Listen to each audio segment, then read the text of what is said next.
Hey guys, this is Animedesu, and this is a recap of the strongest magician in the Demon Lord's army was a human Season 1. Ike is a magician in the Demon Army who has demonstrated such incredible power and talent that he has been elevated to commander in the war-torn regions in this realm. He commands his warriors on the battlefield while strategizing how to knock down the formidable fort of Arum. Humans and monsters slaughter each other by the hundreds on the battlefield, vying for mastery over the other race, while Ike stands on a rock and observes the carnage. After a protracted battle, they finally smash through the castle's main gate and enter. But the humans do not back down, fighting fiercely and sacrificing their lives to protect their stronghold.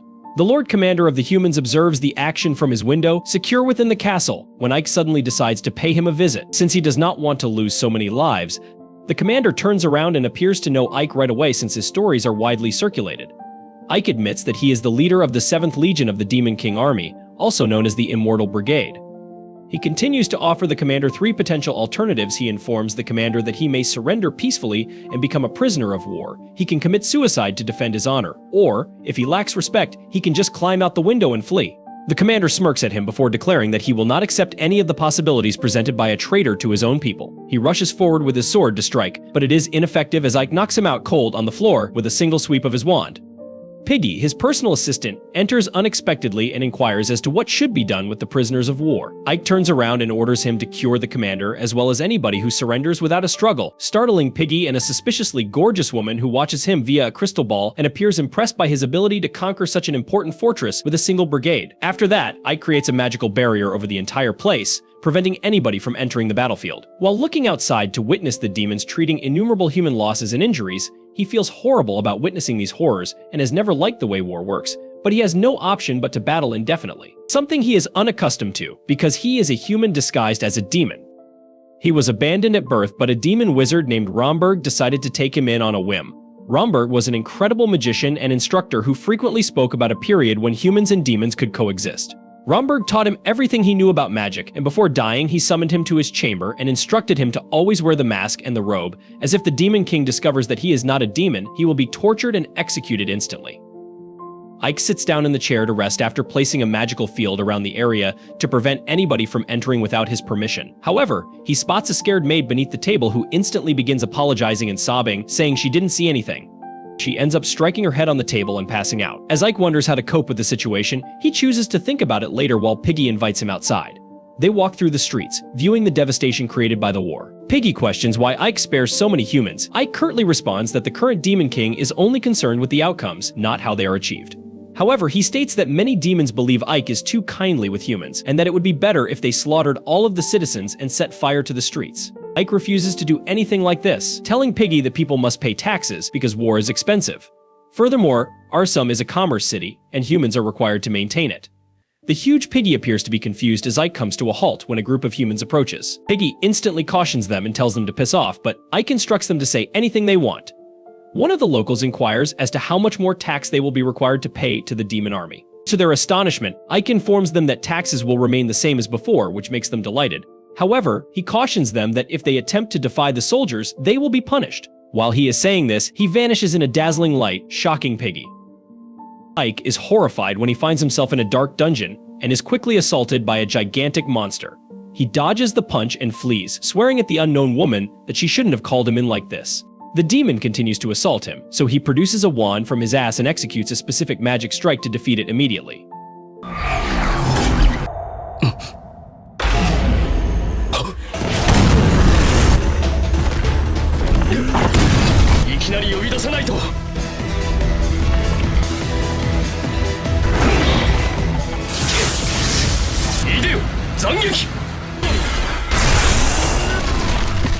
The lady appears alongside him and swears that she last saw him as a child hiding behind Romberg. She states that the golem was also fairly powerful, implying that Ike has become even stronger. Sapphire was Ike's supervisor and the only demon that is aware of his secret. He warns her not to call him like this, but she insists that it is more fun that way.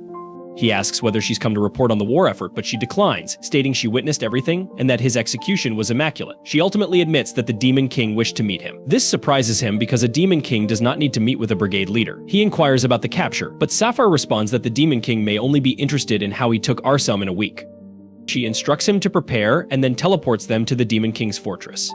This is his first time seeing the castle, and he is surprised by its size. They approach the main entrance, which is guarded by a horde of demons, and Ike asks Sapphire if he will be examined before entering. Sapphire responds that the Demon King is the most important person in their realm, and of course the guards inspect everyone. This makes Ike worried since he cannot let his identity known, but she assures him not to worry. Surprisingly, as soon as the guards see him, they are overcome by his magical aura and quickly step aside, claiming that they expected nothing less from the grandson of the legendary magician Romberg. They both enter the corridor and begin walking with Sapphire flying beside him. He considers how, despite knowing how to fly, he is not quite as skilled as her. They finally arrive at the courthouse where Sapphire instructs him to wait since she will enter first and summon him. While she's gone, he considers how the current Demon King, Darrow, is renowned to be both skilled and vicious. According to him, humanity were winning the fight until the current Demon King altered everything in one battle. He is known to be merciless to unskilled individuals, but he also rewards anybody who demonstrates brilliance and competency, regardless of whether they are from a well-known demon nobility or an ordinary person. Ike had been longing to see him for a long time, and he is ready to say something to him when Sapphire interrupts his thoughts and beckons him inside. He approaches the courtroom with his head lowered, but the biggest shock of his life comes when he puts his head up to find a female seated on the throne. Like any other sexist, he assumes she is the Demon King's daughter, but he quickly sees his mistake and bends down to her. She looks at him and says it is astonishing that he was able to take Arsam in just a week. Ike instantly bows down, claiming that he was only obeying Sapphire's orders. Darrow observes this right away and notes how he responds just like a person would. Ike recognizes he needs to tone down his humility, but happily, Sapphire comes to his rescue and informs Darrow that Ike is Romberg's grandson. Darrow grins, indicating that she understands where Ike gets his war tactics, but she continues to question why he is so focused on ensuring that none of the humans die until absolutely necessary. He quickly becomes concerned, thinking that he should have executed a few of them, but realizes that he cannot do it to an innocent person. He chooses to speak out, telling her that people are scared of demons, but fear does not breed loyalty or efficiency. He says that regardless of who governs the region, folks would follow someone who is competent and can assist them in improving their circumstances. The Demon King is pleased, and she instantly teleports in front of him, declaring that he is truly unique among demons and expressing her desire to see the true face behind that mask. Before departing the court, Ike quickly falls to the ground, afraid, and breathes a sigh of relief, telling Sapphire that terrible things are bad for his heart. まだ会話を始めてさほど時間は経っていないが、おそらくロンベルクと同じく。やはり貴様はの顔を見せてほしいものだ。生きた心地がしなかった。こんななりをしてますが、これが仮面だってバレちゃいましたよ。Sapphire advises him to cheer up since Darrow has decided to reward him, and he is meant to rule over the city of Arsam. He instantly teleports back to the castle in Arsam, where he discovers the maid sleeping on his chair, but she quickly rises and begins apologizing. He assures her not to worry since he would not injure her and asks for her name. She calls herself 13 and says that all slaves are assigned numbers rather than names. She states that her true name was studied before she became a slave, so Ike chooses to call her by that name solely. He informs her that she has already seen his actual identity, hence he cannot let her go. When she hears this, she rushes at him and begins weeping, but he begs her to calm down since he's not going to murder her. He informs her that she would be his personal maid from now on, and she quickly accepts. Later that day, he walks out to assess the damage to the city and knows that they must repair the fortifications since if the humans decide to strike, the city will fall instantly. He asks Piggy how long it will take to rebuild the defenses, and Piggy responds that if they utilize solely human labor, it should take 6 months. Ike realizes it's too long, and to Piggy's astonishment, informs him that they have 1 month to complete the task. Piggy believes that it is impossible, but Ike devises a strategy in which humans and demons collaborate. Piggy has never seen anything like this before, and he understands he is actually following a genius. Ike schedules shifts so that the job may be completed 24 hours a day, and the workers are even rewarded for their efforts, which encourages them to accomplish more. Piggy understands he is actually following a mastermind as he begins to shed tears of pleasure and considers how everyone would benefit if Ike became the new Demon King. Some time passes by when, one day, Ike gets the news that the Demon King has decided to put him in charge of getting information about a probable alliance being formed by the human kingdoms. During the last battle, the demons faced a sizable human army, which couldn't be from a single kingdom alone. Sadi seems to have gotten quite comfortable with him now, so he decides to take her alongside him to the nearby kingdom for some reconnaissance. While there, Sadi ends up getting distracted by a trickster, but Ike reveals that the trickster is running a scam before taking Sadi away. As they walk, they munch on some fruits, and Ike tells Sadi that he thinks the humans are definitely forming an alliance. Sadi seems confused, so Ike explains that whenever something life-threatening like the Demon King has emerged, the humans set aside their differences and join the forces of all the human kingdoms together to fight against their common enemy. According to Ike, this alliance has been made 3 times in history, And every single time, the Alliance was able to defeat the Demon King's army completely and managed to push them all the way back to their castle. She asks whether the humans will win this time as well, which confuses Ike, as she should root for the humans. But she replies that the humans have never been nice to her and made her a slave. If the demon army never invaded, she would have been like the other slave children in the cage forever. Ike realizes how cruel every single society is, and reassures Sadi that the current Demon King is the wisest and strongest in several centuries. Before they could talk more, however, a voice stops them. When Ike turns around, he spots the trickster alongside a fat goon shouting at him for revealing his tricks. Ike tells him that he was running a scam and not a trick, but the trickster gets mad and tells him that he will have to pay for what he did. This annoys Ike, who looks around to check whether anyone is around before pulling out his magic wand and using ice magic to freeze the fat goon's feet. The trickster is shocked to see that Ike is a magician, but before he could react, Ike creates a bunch of icy spears and aims them towards the trickster, telling him to apologize. さっきカップに細工した責任は取ってもらうぞ。それはあなたがイカ様を。体でも払ってもらおう。人もいないし。なんだそれは。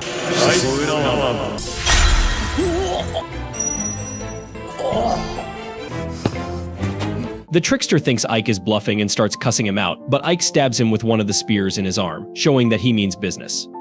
After that, he asks the trickster whether he has any information about the happenings in this kingdom. Fearing for his life, the trickster reveals that the alliance has been made between the kingdoms, but the kingdom of Rosaria is planning a surprise attack on the demons to gain an advantage and a chance at glory. Ike thinks that it makes perfect sense and asks the trickster where they are planning their attack. For some reason, this scummy trickster knows all the details about the war plans and tells him that the city of Arsam will be attacked because its defenses are weak right now. Ike has heard all he wanted to know and leaves alongside Sadi back to their city to plan the defense. That evening, the army of Rosaria sends a battalion to invade the city of Arsam, but before they could even ready their siege weapons, skeletons start popping out of the ground.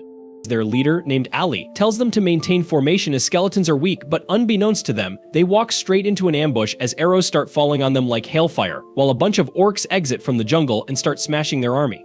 Ali realizes that Arsam was prepared for this attack and that they have walked into a trap which might destroy the entire battalion. She immediately calls her soldiers to form a retreating line and make sure no one gets left behind. While this was happening, Ike and Lord Jiren were watching this unfold from the walls. Lord Jiren praises Ike because without him they would have definitely fallen for a surprise attack.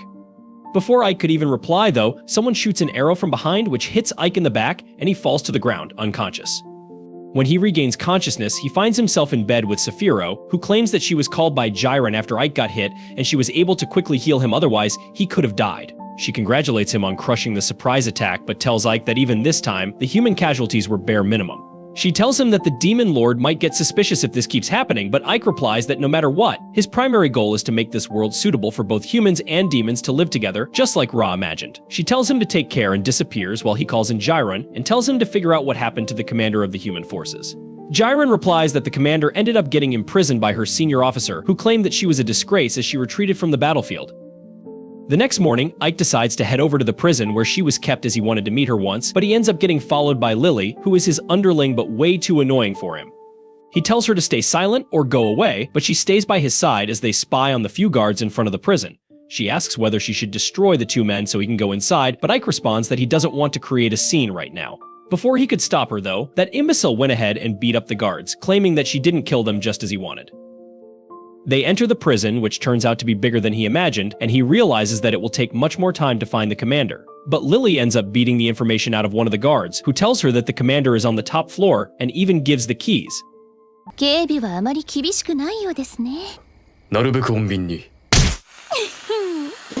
アイク様、それなら心配ご無用。思ったより広いな。一番上の階にいるんですって。While they were moving towards the stairs, some other guards get alerted and attack them, but Lily hands the keys over to Ike and tells him to move ahead while she deals with them. Ike moves ahead and turns back to watch the guards getting demolished but keeps moving forward. Soon he reaches the top floor and opens the cell, only to find it completely empty. He enters inside when suddenly the commander attacks him from behind, which he barely dodges. She grabs a knife and starts attacking him again, but he somehow manages to slip by and takes out his staff before knocking her down to the floor. He lets her get up while she asks him whether he came here to laugh at her for losing or if he wants to kill her, but Ike replies that he only came to know whether she sent an assassin to infiltrate Arsam and kill him. The woman looks surprised and asks him whether he is actually a human, which catches Ike off guard. Suddenly, his thoughts are broken by the sound of guards rushing to the top floor, and the commander takes advantage of his distraction and puts a knife to his throat, asking him to tell honestly whether he is a demon or a human. Ike has no idea what to do as he contemplates if he should reveal his true identity or not. Ike realizes that he needs to do something before he gets into trouble, so he uses a special magic which slows the time around him. This surprises Alistair, who immediately realizes that something is wrong, but he tells her not to worry as it will wear off soon. He casually walks past her and towards the guards, walking in slow motion. They don't seem to be moving aside, so he uses his black wind magic to immediately blow one away before he can react. However, he gets attacked from behind by a large knight carrying a morning star. The fat knight misses the swing as Ike masterfully sidesteps him. Before the knight can regain his balance, Ike uses a gravity spell from his arsenal, forcing him to the ground. The ramp breaks under the weight, and the knight falls down. Elise seems confused, wondering why Ike isn't killing the guards when he easily could. Suddenly, the ground beneath her feet collapses and unable to move, she falls down as well. Thankfully, Ike saves her life by grabbing her midair and carefully dropping her on the floor. He apologizes for the mayhem and introduces himself as Ike, the commander of the Immortal Brigade. He answers her previous question by stating that he is obviously a demon, as humans are not allowed in the Demon Army. Elise still doesn't seem satisfied, but Ike moves on and asks her once again whether she sent an assassin to kill him during their last battle. She holds her mouth shut, claiming that she is a Knight of the Kingdom and wouldn't reveal anything to a demon like him, even if he kills her. Ike decides to take matters into his own hands and performs a maneuver that he learned from Korean dramas. Instead of breathing on her face, he simply uses his mind-reading abilities to extract all the information that he needs. He then tells Lily that their job here is done and prepares to leave. Elise calls him out, asking whether he simply came here to make fun of her. He replies that all he wanted to know was whether she sent an assassin, and he now knows that she had nothing to do with it. He tells Lily that they are leaving while she protests as she wanted to spend some time alone with him. Ike is done with these thoughts annoying him, so he simply opens a portal and goes through it. Elise is left puzzled about what just happened. When he comes back to his mansion, Sadie is already there to welcome him. He takes his mask off and hands her a small pouch filled with little grains of rice. She seems confused, as she has never seen this before, but Ike tells her that this is known as rice and is far easier to grow than wheat. She still seems confused, so he explains that currently every person in Arsum is a farmer that grows wheat, which is notoriously hard to grow and needs a lot of men to do hard labor for it to be sold. Compared to that, rice is much easier to grow, which means that they will need fewer farmers, and the remaining men can do other important things like becoming masons, chefs, smiths, etc. This will boost the productivity of the city and help even the poorest people in the city become middle class. Sadie is dumbfounded and still doesn't understand, so Ike tells her that they will have more food, which they will sell for more money. She finally understands the concept and asks whether he knows how to cook it. Ike looks at her and claims he has no idea how to do it. That's why he gives her the duty to try different ways to cook this grain so that they can use it instead of wheat as the primary food. サービスを提供する人間も増え、料理人とかだな。人間が増えると。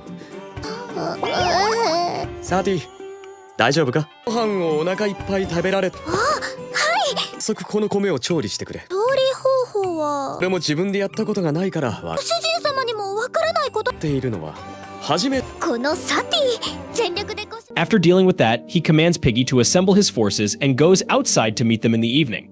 Piggy has no idea what Ike's intention is to call the entire army for a meeting. It turns out that the arrow used to shoot him belonged to the enemies, but he clearly knows that the enemy commander, Elise, had nothing to do with it. This can mean only one thing: he has a spy in his own army. He decides to use his mind-reading ability to check what each and every soldier is thinking. While Piggy keeps singing over how cool Ike is, he ends up locating one of the demons who starts sweating and worrying whether his cover is blown. Ike immediately teleports in front of him and asks whether he is the spy. He extracts information from the spy and goes on to meet with Saphiro at night. He tells her that he has found a traitor in their army, and she casually asks who it is while taking a bath. He tells her that the traitor is the veteran one-eyed goblin called Jace, who is second in command of the 7th Battalion. He claims that Jace is a war-tested commander who is smart as well. He asks Saphiro what needs to be done. She casually walks out and tells him that they need to make him pay for his treason. The next morning, he goes over to Jace's territory to have a conversation, which scares Jace, who realizes that he has been caught. Ike asks to have a meeting alone with the goblin, but Jace brings more or less an army of goblins to meet with him. Ike tells Jace that he knows about his treason and is here to deliver justice. Jace simply makes fun of him for being dumb enough to come here alone, knowing about him. He tells Ike that his army is twice the size of Ike's army and that all his soldiers will pounce on him immediately if he gives the order. Ike laughs and asks if he was anticipating something like this, which confuses the goblin commander. Suddenly, they hear an explosion. Jace turns around to see huge balls of fire coming down from the sky all over the city, putting them in a frenzy as they all try to run away in different directions. This turns out to be the work of Sephiroth, who has enough magic power to turn an entire city to dust as she keeps hurling down hellfire upon the goblins. Ike runs and hides behind a building, thinking that she should go easy on the buildings as they will have to rebuild them anyways. Sephiroth doesn't care and keeps blasting them away. While Ike appears behind Jace and gives him two options, asking whether he will die a traitor or surrender as a traitor, Jace doesn't seem too keen on either option. He orders his troops to attack Ike, but they are no match for him as he effortlessly beats them one by one. Jace takes advantage of this and starts running on top of the roofs. When a giant demon stops him and tries to punch him, Jace dodges the blow before using a smoke grenade to disappear from the building and then using a portal to escape into the forest. He turns around to see the destruction and vows to destroy Sephiroth before walking away, but a fireball blasts him to the ground. He turns around to see Ike, who followed him all the way here. Ike tells Jace to simply surrender, angry that a brigade commander is giving orders to him. Jace lunges ahead with a punch, only to get easily blocked by Ike, who tells him that resistance is futile. Ike then uses his wind magic to blast Jace into a tree before using binding magic to completely trap him. 抜け道が役に立ったぜ。今回は引いてやるが。貴様。気つけておいたんですよ。抵抗は無駄なので。に乗るなよ。俺は第7。この程度の打撃は通じない。暴力。黙れ。なんだこれは。これでもう逃げられません。俺が悪かった。Jace finally realizes that there is no way he could win against this guy. Instead, he employs a different strategy and accepts that Ike is stronger than him before putting a proposal in front of him. He claims that all this while, the demons have been fighting against the humans, while the Demon Queen is simply chilling in her castle doing nothing. He tells Ike that both of them together should overthrow the Queen and take control of all the forces. Ike obviously refuses, after which Jace tries a last-ditch effort to throw a knife at him, which Ike lazily dodges. He asks Jace who else is taking part in his treason, but he doesn't reply. Suddenly, Sephiroth arrives at the scene and starts ripping Jace apart as she interrogates him for information. Ike tries to use a healing spell, but it fails. Sephiroth tells him that the poison seems to be very strong. She asks him to give her the name and promises to avenge his death, but just before he can say the name, he Dairokuten. Ike feels bad for the traitor, while Sephiroth tells him to stop being a girly little and grow a pair as she walks away from the corpse. Later that night, both Ike and Sephiroth head up to the Demon King's castle to meet Darrow, who asks what the hell is happening. Sephiroth ended up figuring out the traitor's name and tells Darrow that the traitor is Bass, the commander of the 2nd Battalion. Darrow asks whether she has any proof, and Sephiroth claims that her vice commander ended up defaulting and tried killing Ike so he could slowly gain control over the 7th Battalion and dethrone the Demon Queen. Darrow slowly raises his eyes and looks behind them, asking what Bass has to say about himself. Suddenly, Ike turns around, only to realize that the huge knight without a head standing behind them is none other than the 2nd Battalion commander named Bass. The headless knight walks towards Darrow, who asks him to repeat what he just told her in a low, growling voice. Bass says that Xiaopi and Ike killed the vice commander of their battalion in order to frame him. He accuses them of conspiring against him and says that Sephiroth probably wants to seize command of his battalion. Sephiroth is furious upon hearing this and she unleashes her magic power, but Darrow tells her to calm down. The Demon King then begins spouting philosophy about how the more power a demon has, the more they desire ambition, power, wealth, and influence to find demons. If she starts killing demons for having ambitions, she would soon have no underlings left. Darrow asks Bass to stop thinking that his very obvious plot would go unnoticed by her, and then turns to Sephiroth, saying that while she accepts her loyalty, it is partly her fault that her subordinates were led astray. Darrow then unleashes magic from her hand, stating that according to military law she should punish both of them, but she doesn't want to lose two of her commanders in the middle of a war with humans. Neither can she ignore this matter. That's why she announces a duel between the two parties. The victor will live, because this is how demons should handle things. Later, Sephiroth begins getting ready for the duel and explains the details to Ike, as she learned from Darrow. The duel will take place through magic creatures called puppets. The commanders themselves won't directly take part in it. Each commander will control 50 puppets, and to win, they must defeat all the puppets of their enemy. The loser will die on the spot, and the winner will live to see another day. Ike is taken aback on hearing this, and he asks Sephiroth why the Demon Lord is choosing such a roundabout way of doing things when she could just make them fight directly. Sephiroth believes that Darrow wants to see their skills as commanders. Sephiroth then says that in the duel, the commanders can send proxies to fight on their behalf, and she nominates Ike for that role. He absent-mindedly accepts her order, only to realize a moment later that her life depends on his performance.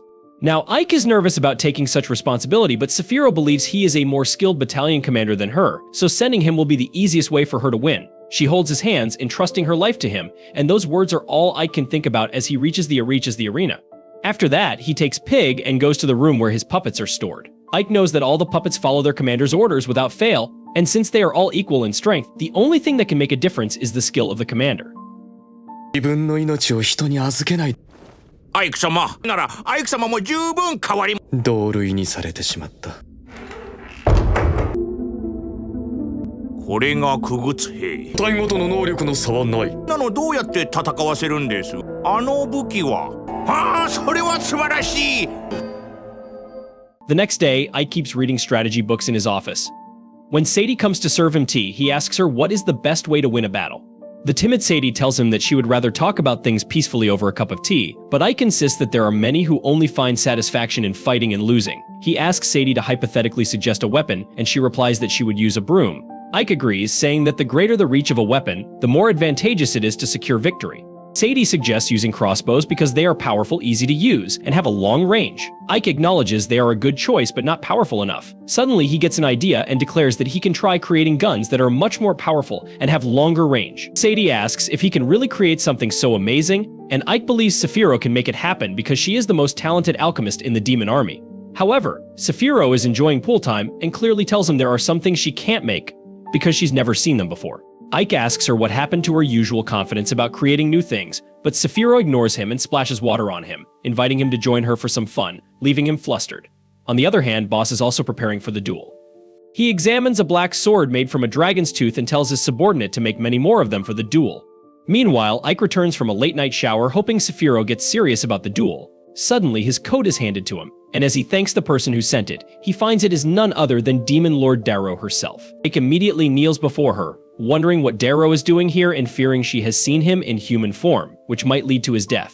He thinks maybe he's safe since Darrow has never seen his face, but she throws a bundle at him and asks him to open it. As Ike opens the bundle, he finds it full of guns, and Darrow asks him if this is what he was looking for. Ike panics but tries to bluff that Darrow must have the wrong person. She tells him it's useless to hide the truth because she knew all along Ra had already told her about Ike being human. As he learns this fact, he asks why she let him live. Darrow says she wants capable people like him to help her fulfill her wish to create the world of her dreams. She sees great promise in Ike, and he pledges to serve her well. With that, the Demon Queen teleports away, leaving Ike's mind in turmoil. The next day, he shows the guns to Saphiro, who is surprised Darrow gave them to him. Anyway, she starts making lead bullets for the guns, but she has no idea of the correct size, so she makes them too big. When she starts creating properly sized bullets after Ike's explanation, an explosion creates a hole in the room's wall. Saphiro is alert because she didn't sense any magic from the explosion, but Ike tells her it was something he planned. Another one of his underlings named Fiorentina comes out of the smoke, telling Ike they prepared gunpowder just like he asked. In the meantime, Saphiro has created some bullets as well, and Ike tells her they need about 500 more. Saphiro dumps the work on Fio, saying hard work is bad for her skin. 魔王様が用意してくれました。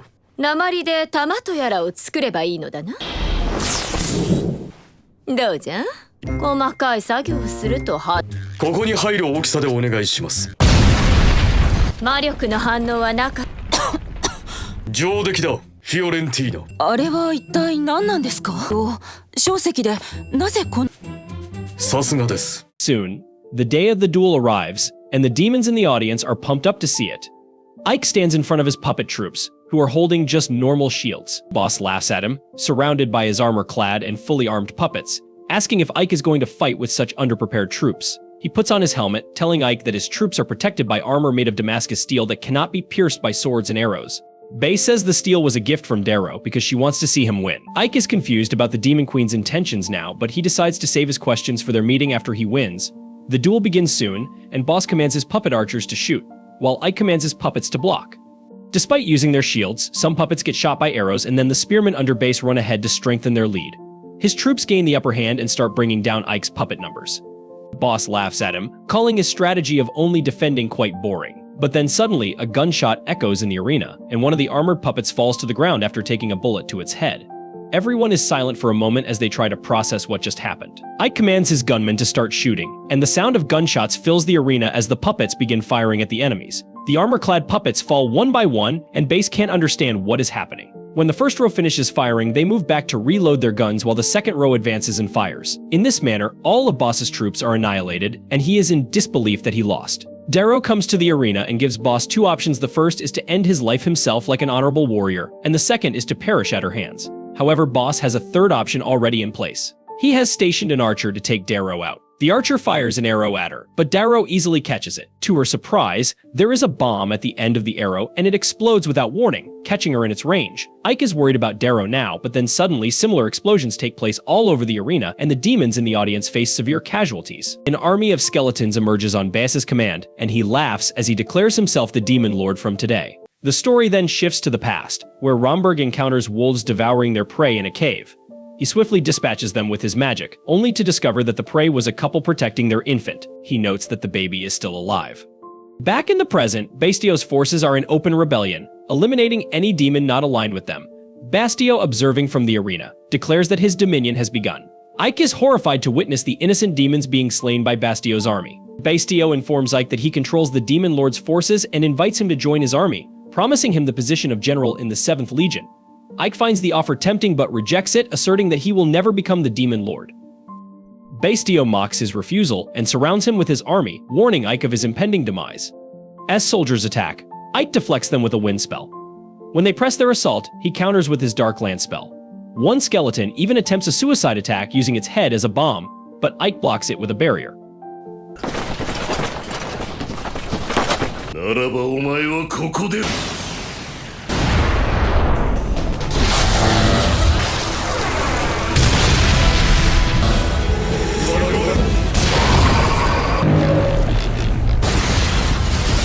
Despite his efforts, Ike remains surrounded. Soldiers hurl spears, but he dodges them while soaring through the air, unleashing a devastating death rain spell.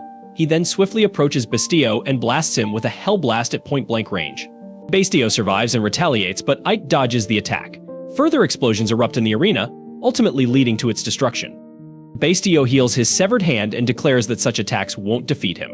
He reminds Ike of his Dullahan nature and the undead nature of his soldiers, who rise again. The skeletons using their skull bombs attack Ike, but he freezes them. A group of soldiers launches a combined assault, only to be thwarted by Ike's physical attacks. Yet the unending horde continues to close in on him.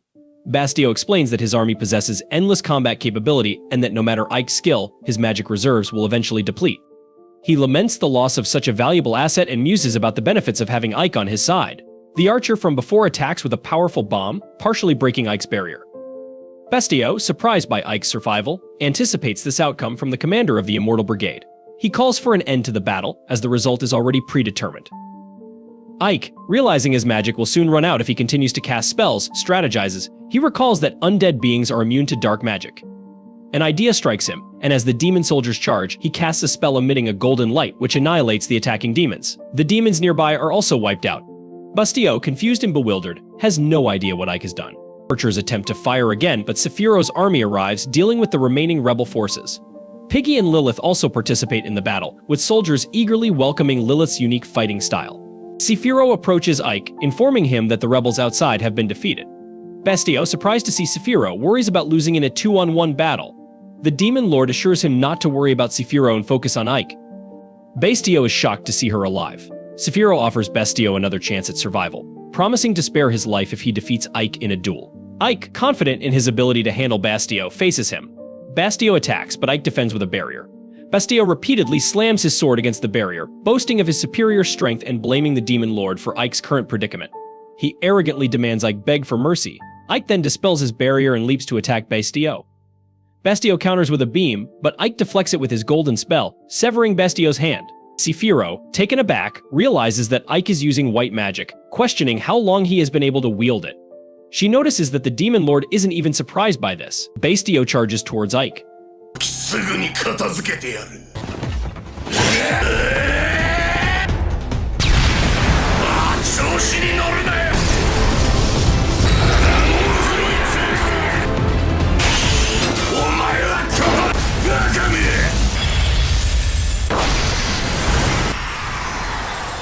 A flashback reveals Ike as a child, gazing at a wilting flower. Romberg finds him and inquires about what he's doing. After Ike brushes it off, Romberg takes him inside to teach him magic. We see Ike practicing and successfully casting a spell. He asks Romberg if there's a spell to revive a withered flower. Romberg explains that such a spell exists but belongs to the realm of white magic. Ike expresses interest in learning this magic, but Romberg discourages him. Ike is supposed to be a demon, learning curse magic instead of white magic. He points out that white magic is difficult for demons to use, as it stems from a heart of mercy, a trait demons are not supposed to possess. Romberg knows Ike has a human heart, but warns him that white magic can be more dangerous than any weapon. He urges Ike to keep his knowledge of white magic a secret if he manages to learn it. Ike understands and agrees. Romberg takes him inside to teach him white magic. Back in the present, Ike counters Bastio's charge, even breaking Bastio's sword. He states that becoming the Demon Lord was too ambitious a goal for Bastio, and that he can't forgive him for sacrificing his subordinates for personal gain and attempting to betray his master. He acknowledges that this might have been the right course of action for a demon, but he still disapproves. He asserts that a world where people trample on others to reach the top is wrong. Bastio, enraged by Ike's words, tries to remind him of his place, but Ike silences him with a white magic spell called Holy Light of Destruction, purifying Bastio and leaving only his armor behind. Saphiro inquires if Romberg taught him this magic, and Ike confirms it. She expresses relief that he won the duel. Ike realizes that she anticipated everything from the beginning, which is why she had him represent her in the duel while she dealt with the rebels. Saphiro believes that with Ike's victory, there shouldn't be any problems. However, the Demon Lord reveals a major issue: Bastio's rebellion has left the 3rd Legion without a general, and Ike will be responsible for this. Ike is confused by her statement, and she commands him to become the general of the 3rd Legion. This proposition surprises him. The Demon Lord leaves, giving him time to consider the offer. Ike reunites with the Immortal Brigade soldiers, receiving a warm embrace from Piggy, who is overjoyed to see him safe. Lilith, jealous of their closeness, believes she should be by his side instead. The scene shifts to Saphiro talking to the Demon Lord, stating that she, as Ike's superior, should have the authority to manage his appointment. The Demon Lord is surprised by her disapproval of his promotion, reminding her that Saphiro is her subordinate, making Ike indirectly her subordinate as well. Saphiro asserts that Ike belongs to her. As Ike enters the room, the Demon Lord declares they should hear the answer directly from him. She asks him if he has made his decision, and he reveals that he has. The scene then cuts to Ike and Saphiro leaving the castle grounds. Saphiro is frustrated, not understanding what's going on between Ike and the Demon Lord. She asks him if he revealed his identity to her. Ike urges her to speak quietly, as the entire world would learn his secret if they were overheard. Saphiro calmly inquires why the Demon Lord wasn't surprised by what he did and wonders what's going on between them. After the meeting, Ike stands over a vantage point overlooking his city, thinking about how he can achieve his dreams. His assistant comes to check on him to see if everything is okay.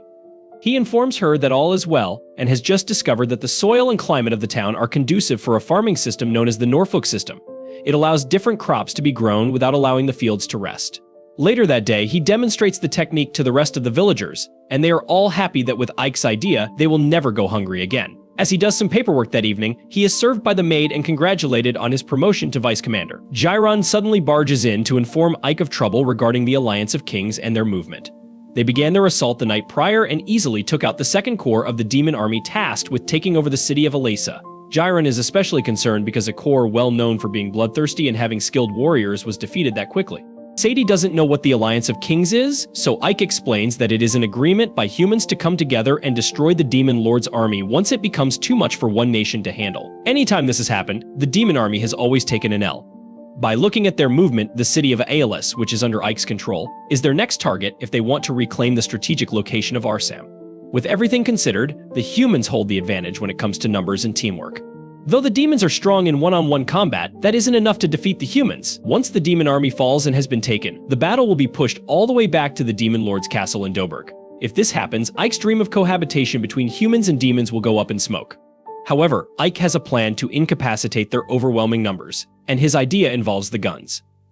He later has a meeting with the person involved with mass-producing the weapons, and she informs him that building the firearms with alchemy is impossible because they break after only being fired once. Alchemy has a limit when it comes to precision, so if it were to be used to mass-produce the weapon, the power and durability would be terrible. Saphiro doesn't understand why they can't just use magic, so Ike explains that it will cause mass destruction, which will then make it difficult to rebuild. He wants a fight against the Alliance with a weapon anyone can use.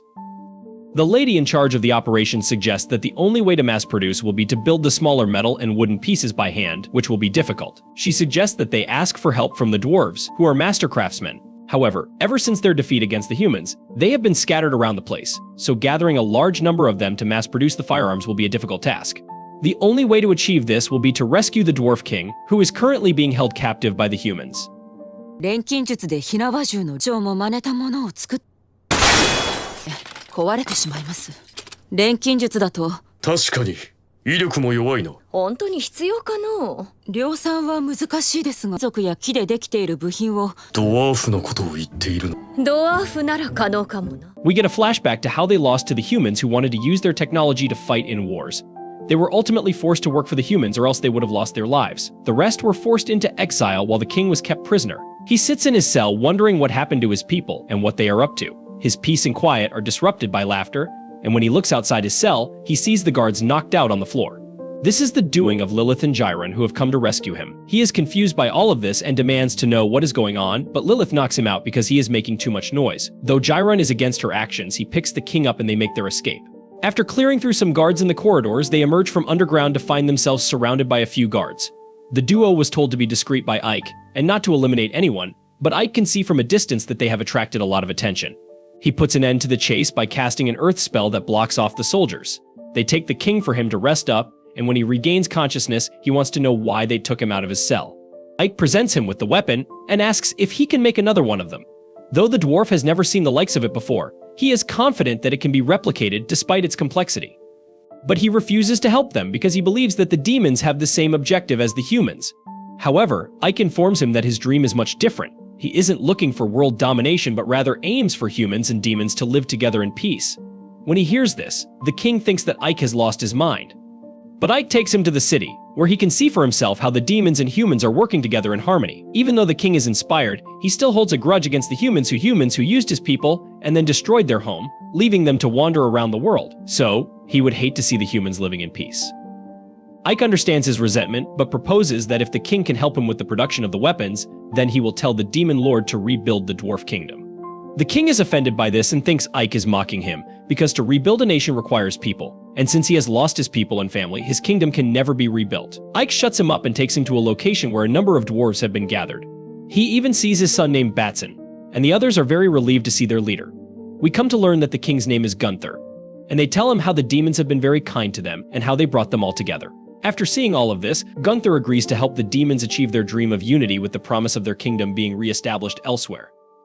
At the camp of the humans, they receive news that the demons took the Dwarf King. The general finds this to be an interesting move, but isn't too worried since he doesn't see the old man as capable of doing anything. Someone comes to report that they have 500 forces at ALS, however. More soldiers will be joining them, so that number should increase. In their current location, the general has an army of 12,000 men. After hearing this, he says that it's time to get going elsewhere. Ike goes on an exploration mission with two comrades to locate materials for the war. They spot the cave and enter to find the natural saltpeter they are looking for, after which they return to the city where the dwarves are hard at work producing the weapons. Gunther presents what looks like a finished product, and it looks good. As more are produced and stored away, Jiren oversees the training of a few goblins on how to fire the weapon. When he sees the damage, he is pleasantly surprised. The rest of the demon army are also gathering, and the leaders of specific groups have a meeting with Ike. One of them is surprised that Ike managed to fix the gate in such a short period of time and wants to know the type of magic that was used. However, Ike informs him that it was all done in shifts with the help of paid labor by the humans since it is more effective than enslaving them. One of the other leaders arrives late and crashes through the ceiling. He greets the rest and acknowledges Ike's promotion, addressing him by his new title of Vice Commander. Tama komero! Kamae! シフト制を敷きました。この短期間で縄文を人間に報酬かどんな魔法を使ったのだ。あとは人間にも報酬を支払う。働かせるよりも効率がいい。のけじめはきっちりつけ副団長。 The meeting begins, and Commander Saphiro has put Ike in charge of the battle, so everyone is to follow his orders, to which none of them object due to their immense respect for him. Although they are outnumbered by 10,000 men, Ike has a plan.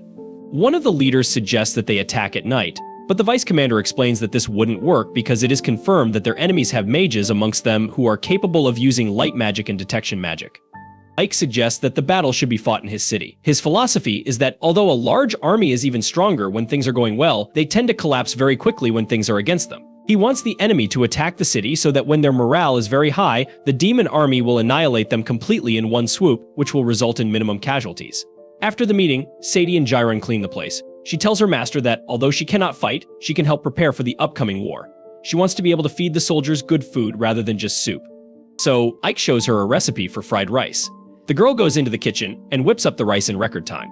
When she presents it to Ike for tasting, Jiren and Lilith come in complaining that they were going to eat without them, so both of them are also served a bowl, which they all enjoy. Apart from Ike, who will eat his later since he cannot disclose his real identity. After everything has been prepared, a lookout stands on a tower and spots the enemy, so his unit alerts everyone. Night comes, and both armies have gathered and are ready to engage. The human general is disappointed by the small number of demons. They are so little that he doesn't consider this a war, but rather a termination. The order is given for the battle to begin. The human foot soldiers charge, while the boulders and huge spears are launched towards the city. However, Ike erects a magic barrier which protects them all. They keep repeating this, but Ike's defense doesn't budge. So the human mages are summoned to cast a spell that dispels the barrier, resulting in the demons suffering casualties. Now that the magical wall is down, the human unit fully charges ahead. However, when they reach the front, they are met with a huge demon that flattens them with enormous boulders, which puts fear into some of the humans. But the archers retaliate with a number of shots that take out the giant. It turns into a long-range battle between the two, so the humans aim to get closer by deploying ladders to scale the wall, but they keep getting pushed back by the demons.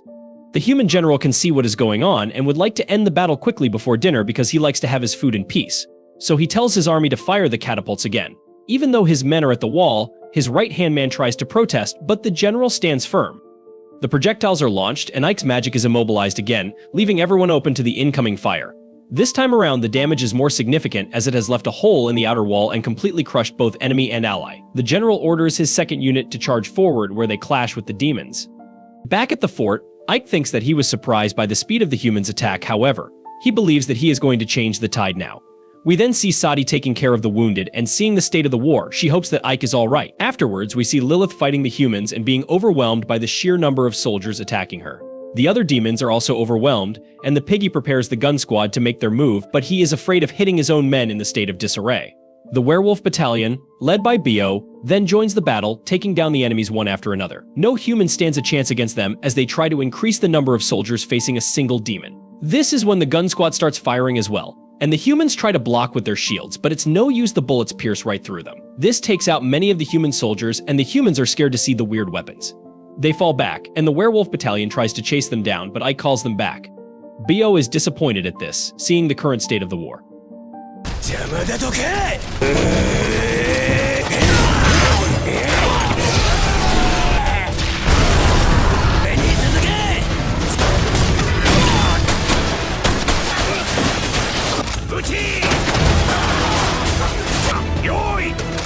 Fiorentina remembers their strategy meeting, and we find out that Ike told them they need a quick and decisive war. He mentioned that they need to end this war quickly and with as few deaths as possible. The Ogre Battalion leader named Gamus liked this idea, but the leader of the Fang Beast Battalion wondered what Ike's plan was. Ike told them to just do their best in the battle, and Bio wondered if Ike had started to think less of them since he had become a vice commander. Fiorentina told Bio to calm down and listen to Ike's explanation first. Ike then asked Bio how long he could fight with all of his might. Bio stated that he could keep going at full power for 1 hour. Ike thought this was impressive, but he was sure that his battalion members wouldn't be able to fight for this long. Bio told him they would only be able to last for less than half an hour, and Ike ordered their battalion to fight with all of their might for 10 minutes and then withdraw from the battlefield. Bio was not sure if 10 minutes would be enough, and Ike noted that it would be. Back in the present, we see some soldiers trying to enter the breach in the wall, but Fiorentina uses her alchemy to create some demon spikes and close up the breach. She thinks that everything is going according to plan.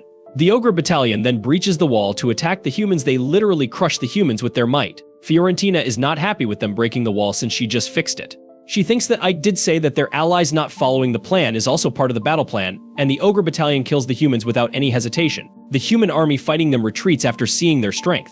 While Ike was explaining the strategy to the others, he mentioned that Gamus would show up after Bio's battalion retreated. Bio angrily wondered if this meant that Ike didn't trust them, but Gamus realized what Ike was thinking. He explained that Ike wanted them to fight the war in shifts, just like what he did while repairing the gate. Ike told him that he was right, but the dim-witted Bio still couldn't understand what they were talking about. Ike told the brute that their fighting strength would decrease as the battle went on, but if they took turns fighting the humans, it would make the humans distracted and depleted. Meanwhile, they would be able to exert their full strength at all times. Bio thought this was very strategic. In the present, we see that Gamo's battalion is still fighting the humans who have yet to retreat. One of the humans manages to get past them and scale the wall, trying to attack Fiorentina, but the piggy takes him down. He advises her to keep up her guard. The story goes back to the strategy meeting once more. Bio asked Ike if they would be able to defeat the entire human army, as numerous of them were attacking the city. Ike mentioned that this is where Fiorentina's alchemy team and the Piggy's gun squad would enter the scene. They would load the enemy troops and limit the range of their attacks. Fiorentina realized that they needed to lure the enemy closer on purpose, and Ike asked her if she would be able to handle this as it would be the most challenging part of the war. Fiorentina agreed to accomplish this mission even at the cost of her life, but Ike forbade her from risking her life like this. He told everyone in the room that the purpose of the strategy is to minimize their casualties and asked them not to forget this. Back in the present, the human army readies their catapults to attack the demons, but as soon as they try to fire, their catapults are destroyed due to some falling rocks. We then find out that they are under attack by the fanged beasts, and the leader of the fanged beasts remembers that Ike told them to act as a guerrilla squad and destroy the enemy's catapults and other long-ranged weapons. They understood, and Ike explained that according to his scouts, the number of human army soldiers exceeds 12,000. There are reserves to back them up as well. The demons found this annoying, thinking there were too many humans in the world. Ike then explained that the human general hails from an honorable family with a lengthy history and prioritizes his own safety and reputation above all else. Fiorentina realized they needed to vanquish that general somehow. Ike told her that the general would surely take action if they could change the tide of battle in their favor. He mentioned that he would find out where the general is and capture him. Bia wondered why Ike wanted to just capture him instead of killing him. Ike told them to leave this matter to him and refrain from taking action without permission. They agreed to trust him, and he thanked them for this, mentioning that they were going to win this war. 隊長、カタパルト準備整いました。化け物どもに目に物見せてやれ。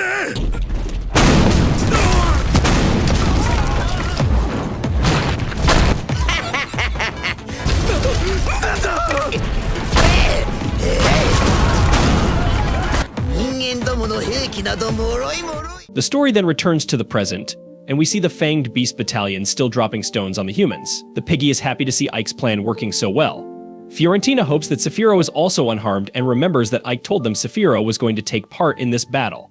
He mentioned that another task had been assigned to her, which might be the most crucial mission of all. Back in the present, we see Saphiro keeping watch on the reserve forces of the human army. She can't believe she has to run errands, even though she is supposed to be the general. She then notices the commander of the reserve forces and thinks that he looks delicious. At the fort, we see the demons mopping the floor with the humans. The humans are bewildered to see this as they are supposed to have the numerical advantage. The human general is then informed that their forces have breached part of the wall, but the enemy is not letting them advance further. The second and third squads have almost been wiped out by them. Hearing this, the commander advises the general to withdraw as continuing this battle might turn out to be dangerous. The general orders an all-out attack instead, but the commander advises against this and thinks they need to rethink their strategy first. The general orders him not to talk back and mentions they should just send more men if 2 squads are not enough to fight the demons. He explains that he will lose face if he can't even take over such a small city and mentions he will join the battle himself to boost morale. The commander has no choice but to listen and orders the soldiers to prepare to attack, informing them that the general will also be fighting alongside them. Hearing this, the soldiers get pumped up and march towards the fort. The Piggy is surprised to see them coming in full force despite just losing 2 of their squads. He wonders if humans don't feel scared. Fiorentina informs him that they are just stupid. The Piggy wonders how they are going to put an end to this, as it could go on forever if they don't have a plan. Fiorentina mentions that the time has come for them to act. The advancing human army is then stopped by a crack in the ground. Many of their soldiers fall into the crack and die. The others realize this might be the work of the demon mages and wonder what their magicians are doing. We see that the demons have captured them. Fiorentina then wonders if this was Ike's magic and thinks it's astonishing. The human general wonders what happened, and his horse is alerted by a powerful presence nearby, so it runs away, leaving him behind. The general then notices Ike in front of him. Ike tells him that their army has suffered a lot of casualties, and to determine his position, he states he is going to make him take responsibility. He mentions that everything should be finished if he kills him, and is sure that after his demise, his army will withdraw and blame their loss on him. Ike offers to spare his life if he orders his forces to retreat immediately. The general thinks Ike won't dare to kill him as he needs him to order the retreat of his soldiers, so he acts smug. The Dwarven King then attacks the general with his axe, and the general falls to his knees after the attack.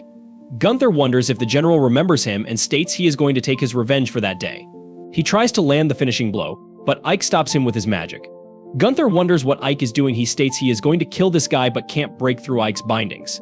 The general understands his current situation and begs for mercy as he doesn't want to die. He orders his soldiers to retreat, and all of the human soldiers fall back. Seeing this, Gunther thinks they are surely going to return one day and mentions he is grateful to Ike for saving them, but that he will regret letting them go.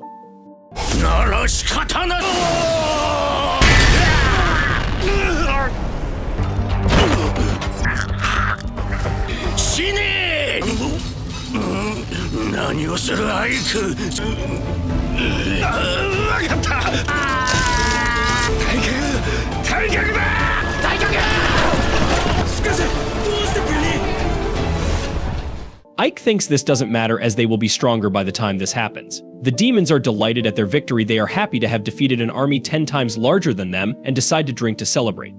The piggy then hugs Ike in happiness over their victory, and Ike tries to get him off, but he doesn't listen. Lilith then also tells the piggy to let go of Ike and return to her rightful spot by his side, but the piggy doesn't let him go and clings to Ike as well. Sati then arrives at the scene and also joins them. She states that she, too, lent a hand in the battle by healing the wounded. The three of them try to get Ike all for themselves, and Ike asks them to stop, or they will strangle him to death. Elsewhere, we see Sephiroth facing off against the reserve forces. Their leader decides to fight her himself, but before they can start the battle, he notices their army is retreating. Sephiroth thinks he is really lucky and mentions she will see him again sometime. They retreat with the rest of the army. Sephiroth then thinks she expected this much from Ike and declares that it's better to act soon, but leaves this decision to the Demon Lord. Ike looks at the aftermath of the battle. One day after the intense battle, Sephiroth praises Ike's victory. However, as always, the vice commander gives credit to his entire battalion. Ike is then assigned a mission to go to Zenobia, as it's likely that humans will launch an all-out attack against the demons at any moment, especially after Ike defeated the Alliance of Kings. With this, the mage concludes that he needs to rethink his strategy and wonders if the issue is related to a lack of supplies. Sephiroth responds that, thanks to him, the harvest received from Ivalis has increased, but it's still not enough for the entire army. In fact, they've been running low on food since the battle intensified. That's why she wants Ike to speak with the ruler of Zenobia, the leader of the Federation, about a trade agreement. The sorcerer questions whether the humans would be willing to do business with the demons, but that's precisely why the commander sent the vice commander in her place. Ike argues that he needs to rebuild Ivalis, but Sephiroth assures him that she will handle it in his absence. Upon returning to Ivalis, Ike is approached by Jiren and Lilith in his office. Upon learning that the chief is heading to Zenobia in the south, the orc pledges to accompany and protect him with his life. Lilith intervenes and reminds them that it's her job to protect the commander. The two begin to argue, so Ike informs them that he wants both of them to stay in Ivalis. This time, the city's fame has spread quickly after the victory, attracting nomads and refugees, which increases the challenge of sheltering everyone and keeping the city safe. That's why he needs as much strength there as possible, assigning Lilith to protect the city and Jiren to manage its administration. Lilith assures him that she'll deal with any human causing trouble, but the leader asks her not to be violent without reason. Jiren complains that he might not be able to handle things without the chief around, fearing the city could descend into chaos in the leader's absence. But Ike has prepared a manual of instructions. The orc grumbles, claiming he's not sure if he can read the instruction manual without the chief nearby, prompting Lilith to join in. The two request that someone else be left in charge so they can accompany Ike on the journey. This time, Ike is more firm, explaining that Ivalis is on the front line and they are the only ones he can leave in command. His subordinates eventually relent without further complaints, thus Ike is able to depart on his journey alongside his human maid, Sadie. Without his mask, he tells the girl that Jiren and Lilith would make a scene if they knew she was coming along. Speaking of which, the two search every room in the mansion for the human, frustrated that they can't find her anywhere. Sadie asks what the country called Zenobia is like, but Ike corrects her, saying it's not a nation but a commercial city to the south, part of the Commercial Federation. This federation is an alliance between several cities, and Zenobia, for example, has exclusive southern cultures adapted to the hot climate and a variety of spices. But, more importantly, the city holds everything that will be crucial for the demon army's fate, making this negotiation high stakes. 目的地のゼノビアは南方にある貿易都市で通商連合？その通りだがゼノビアには全てがあるんだの命運を左右する全てだ食料の補給がなければ果物と野菜もいっぱいあるんですか？温暖な気候を生かした南方特有の農作物軍の命運を左右する全ての交渉次第ということだ Sadie didn't know that humans and demons made treaties, and indeed, there's little news of such things. But that's precisely why Ike brought his assistant to show that the two races can get along. Without food, the battle against the Alliance of Kings would certainly be lost, so victory depends on this negotiation. A little further along, they hear screams coming from a direction, so they head there and witness an attack on a carriage where a gang called the Redbeards is assaulting men protecting a damsel. With little effort, the gang leader takes down the guards and reaches the main target, becoming captivated by the woman's beauty.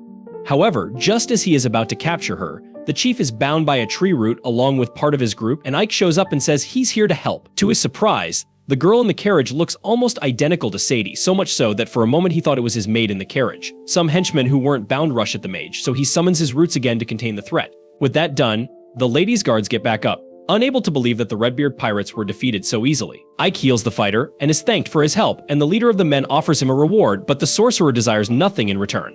At that moment, the damsel introduces herself as Yuria Octave, the daughter of Zenobia's leader. Upon hearing this, Ike can't hide his surprise while a man watches the conversation from within the surrounding woods.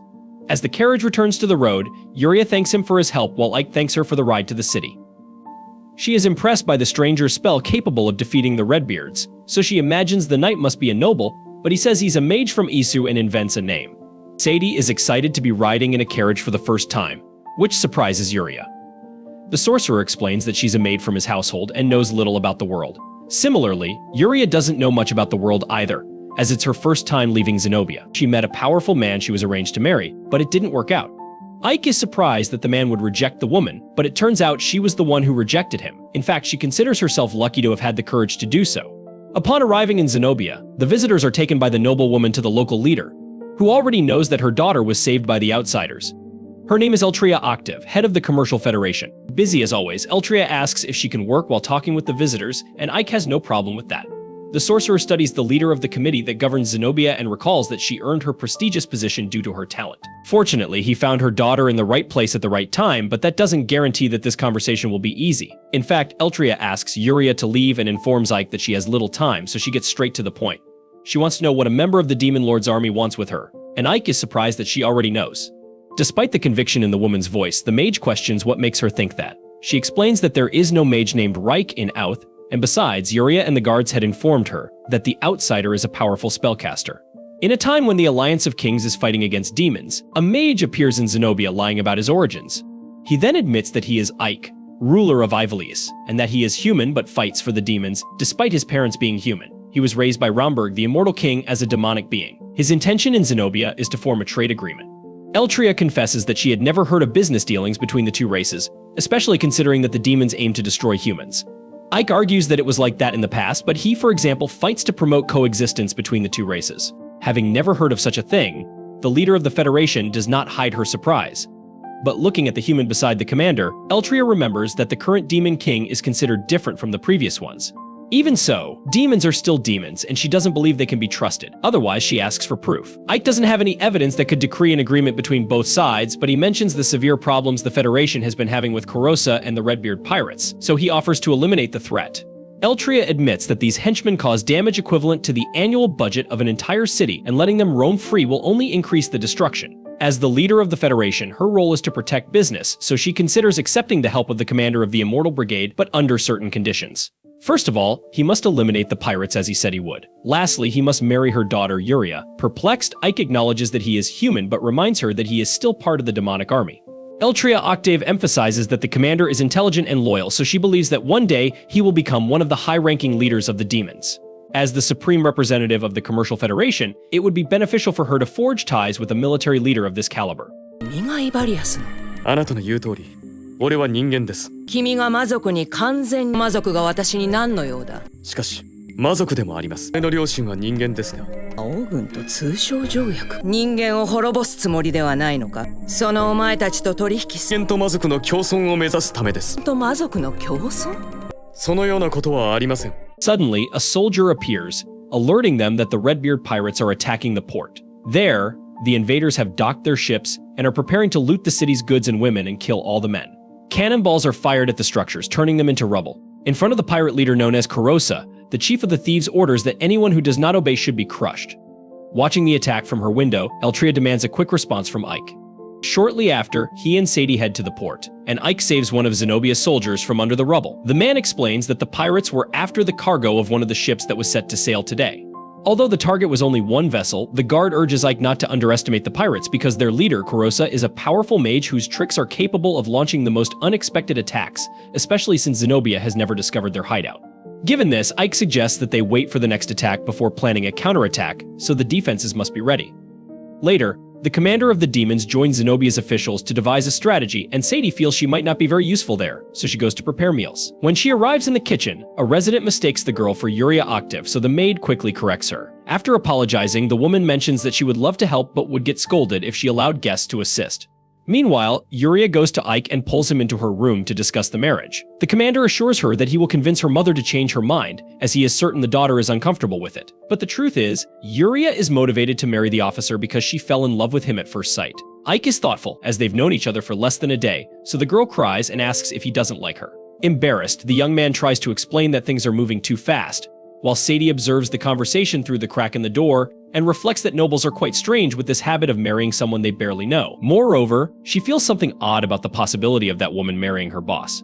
Ike notices this reaction from the maid, so he goes after her, but Sadie had already disappeared. To distract herself, the girl goes in search of ingredients that would make Ike happy. After all, she is just a maid and nothing more. Nearby, the man who was spying on every movement of the outsiders in the city appears again, this time spying only on Sadie. As the girl enters an alley during her shopping, the man grabs her from behind and knocks her out. Sometime later, she finds herself in a pirate hideout. At the request of Captain Kurosa, or rather, he had requested the daughter of Zenobia's leader, but the pirate ended up mistaking Yuria for Sadie. Thinking he'll be promoted for his great work, the henchman burst into laughter. Sadie takes advantage of the distraction to start running. As she reaches a door, she steps outside and finds herself in the open sea, completely isolated in the middle of the ocean with all those wicked men. This is the end of The Strongest Magician in the Demon Lord's Army Was a Human Episode 9. Thank you so much for staying on this channel and watching our videos. Don't forget to like this video and subscribe to our channel so we can keep you updated with our latest content. See you in the next video.